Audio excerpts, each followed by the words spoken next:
اس کائنات کا آغاز تقریباً 14 ارب سال پہلے ہوا، اور اگر انسان کی بات کی جائے تو وہ کائنات کی 99.99% عمر گزر جانے کے بعد پیدا ہوا۔ اور ہمارے پاس ٹیکنالوجی کب آئی؟ صرف 100 سال پہلے۔ لیکن ہمارے سوال، کہاں ہے خدا، روح کہاں ہے سات آسمان، کون سی سات زمینیں، جنت کہاں ہے، نظر کیوں نہیں آتی، قیامت کیسے آئے گی، مرنے کے بعد کیا ہوگا، کہاں ہے انسان کے علاوہ دوسری مخلوقات، اور فرشتے کہاں ہیں، ہم دوسری دنیا میں کیسے جا سکتے ہیں۔ آپ دیکھ رہے ہیں الفا ویوز، اور نئے آنے والوں سے گزارش ہے کہ اس چینل کو سبسکرائب کریں اور بیل آئیکن پہ کلک کریں تاکہ ہماری آنے والی ویڈیوز کی اپڈیٹ آپ تک پہنچتی رہے۔ اس ویڈیو کی شروعات میں چند سوالوں سے کروں گا جو صرف پچھلے کچھ سالوں میں ہمارے سامنے کھڑے ہوئے۔ اس ویڈیو کے دوسرے حصے میں ان جگہوں کے بارے میں بات کروں گا جہاں ان سوالوں کے جواب بھی چھپے ہو سکتے ہیں، اور تیسرے حصے میں بتاؤں گا کہ کیا ہمارا دین ان کے بارے میں ہمیں کچھ بتاتا ہے۔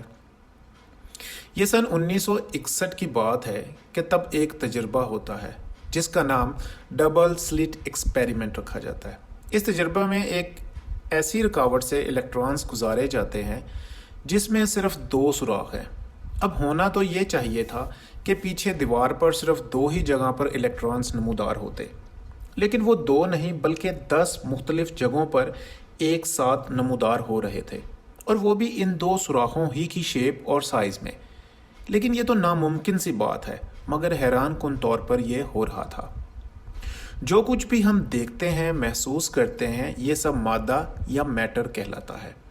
آپ سب نے پڑھا ہوگا کہ ٹھوس، مائع، گیس، اور ہم صدیوں سے مادے کی یہی 3 حالتیں پڑھتے آ رہے ہیں۔ 19ویں صدی میں مادے کی ایک چوتھی حالت دریافت ہوئی جسے پلازما کہتے ہیں، اور 20ویں صدی میں ایک نہایت پر اسرار سی چیز دریافت ہوئی جسے اینٹی میٹر کہا گیا۔ یہ مادے کی بالکل متضاد ہے۔ انفیکٹ اسے دریافت کرنا اور اس کا ثبوت پیدا کرنا انسان کے مہنگے ترین تجربات میں سے ایک ہے۔ انشاءاللہ اس ویڈیو میں آگے چل کر اس پر بھی مزید بات کریں گے، لیکن فی الوقت کے لیے صرف اتنا کہوں گا کہ اس کا ثبوت ڈھونڈنا اس قدر مہنگا تجربہ تھا کہ اگر میں اس کی قیمت لکھوں تو آپ میرا یقین نہیں کریں گے۔ لہٰذا ذرا گوگل پر اینٹی میٹر فار 1 گرام لکھ کر سرچ کریں اور پھر میرے ویڈیو پر واپس آئیں۔ یہ مینشن کرنا اس لیے ضروری تھا کیونکہ جب کائنات کی تخلیق ہوئی تو بالکل برابر مقدار میں میٹر اور اینٹی میٹر پیدا ہونا چاہیے تھا، لیکن ہماری کائنات کا تمام اینٹی میٹر غائب ہے، بالکل غائب ہے۔ وہ سارا کہاں چلا گیا؟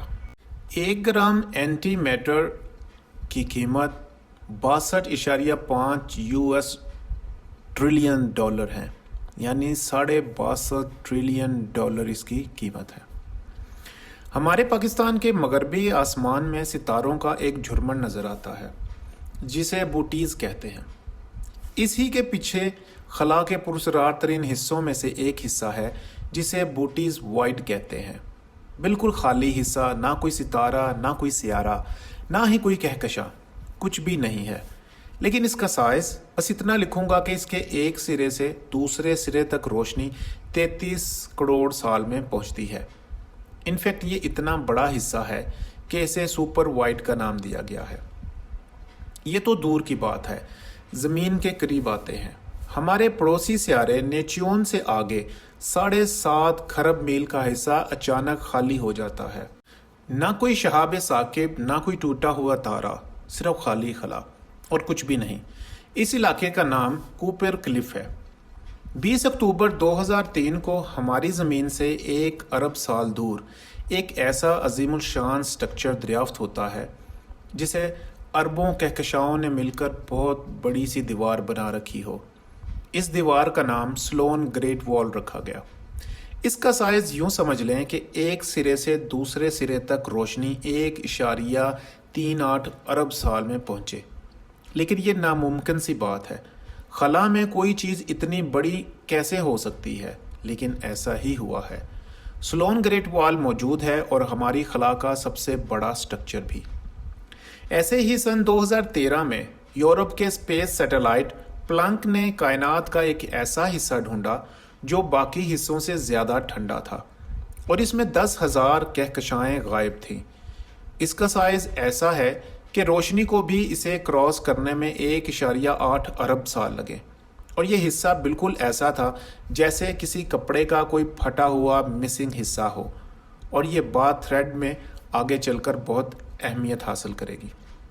اس کے علاوہ کئی ایسے سوال تھے جو بڑے حیران کن تھے، لیکن صرف اس ویڈیو کی طوالت کی وجہ سے میں انہیں شامل نہیں کر رہا، اور اپنے ویڈیو کا دوسرا حصہ شروع کرتا ہوں، شاید ہمیں کچھ جواب مل جائے۔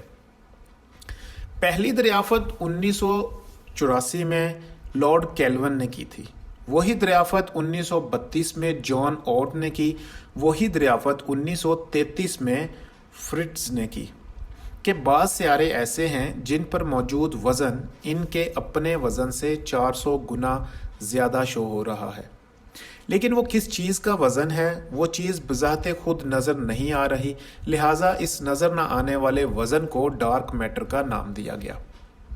دوسری دریافت سن 1998 میں ایک بہت بڑا ستارہ پھٹا، جیسے سپر نووا کہتے ہیں، لیکن اس نے ایک عجیب و غریب انکشاف کیا۔ ستارہ کی آگ کو جتنی تیزی سے خلا میں پھیلنا چاہیے تھا وہ اس سے کہیں زیادہ رفتار سے پھیل رہی تھی، اور وہ واحد ثبوت تھا ایک ایسی قوت کا جو ہماری کائنات کا سب سے بڑا پیمانے پر افیکٹ کر رہی ہے۔ یہ قوت ہماری کل کائنات کا 68% حصہ ہے۔ ویکیپیڈیا پر اس کی نیچر ان ناؤن لکھی ہے۔ یہ دیکھنے میں کیسی ہے ان ناؤن ہے، یہ کن کن چیزوں کو افیکٹ کرتی ہے ان ناؤن، اور ہمیں صرف اتنا پتہ چل سکا ہے کہ یہ موجود ہے، البتہ اتنی بڑی قوت کا مقصد کیا ہے، that's unknown. Dark matter اور ڈارک انرجی یہ دونوں مل کر ہماری کائنات کا 85% حصہ بنتے ہیں، یعنی سادہ الفاظ میں ہمارے ارد گرد 85% کیا چل رہا ہے ہمیں پتہ ہی نہیں ہے، اور آگے چل کر انشاءاللہ اس کا جواب بھی دیکھیں گے۔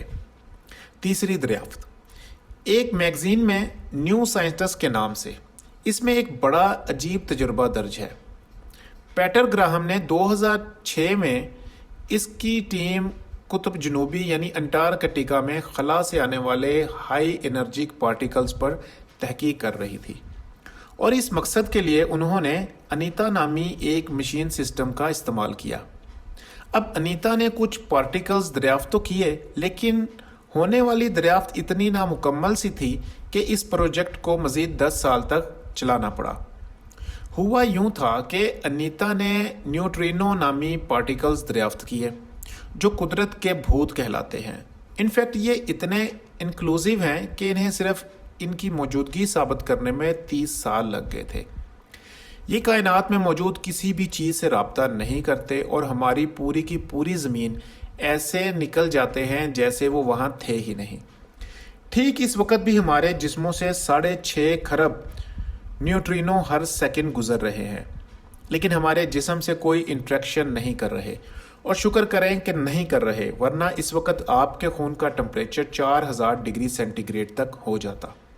یہ کہاں پیدا ہوتے ہیں؟ صرف اور صرف ستاروں اور بگ بینگ جیسے واقعات میں۔ لیکن جو یہ نیوٹرینوز انیتا نے دریافت کیے وہ اس زمین سے آ رہے تھے، جو کہ ایک دفعہ پھر ناممکن ہے، اور اس کا صرف ایک ہی مطلب ہو سکتا ہے۔ آپ نے قرآن میں سورۃ صاد کی آیت 27 پڑھی ہے، ہم نے آسمانوں اور زمین اور اس کے درمیان جو کچھ ہے بے مقصد پیدا نہیں کیا۔ اور کمال یہ ہے کہ یہی رپورٹ اکتوبر 2018 میں اسٹیفن ہاکنگ جیسے ایک بہت بڑے نام نے اپنی کتاب میں شائع کی۔ خلا میں چیزوں کا اچانک غائب ہونا، الیکٹرانز کا 2 کی بجائے 10 جگہوں پر ایک ساتھ نمودار ہونا، ڈارک انرجی، ڈارک میٹر اور زمین سے آنے والے یہ نیوٹرینو، ان سب کو ملا کر صرف ایک ہی نتیجہ نکالا جا سکتا ہے کہ ہمارے علاوہ بھی کوئی عالم بالکل ہمارے ساتھ ساتھ ہماری آنکھوں سے اوجھل ہمارے متوازی چل رہا ہے، اور اس نظر نہ آنے والے عالم کو پیرالل یونیورس کہا جاتا ہے۔ یہ کانسیپٹ اتنا پرانا ہے کہ تقریباً تمام مذاہب اور فلسفیوں نے اس کا ذکر کہیں نہ کہیں کیا ہے۔ 2300 سال پہلے یونانی فلسفی نے بھی لکھا ہے کہ ہمارے متوازی کوئی نہ کوئی دنیا موجود ہے۔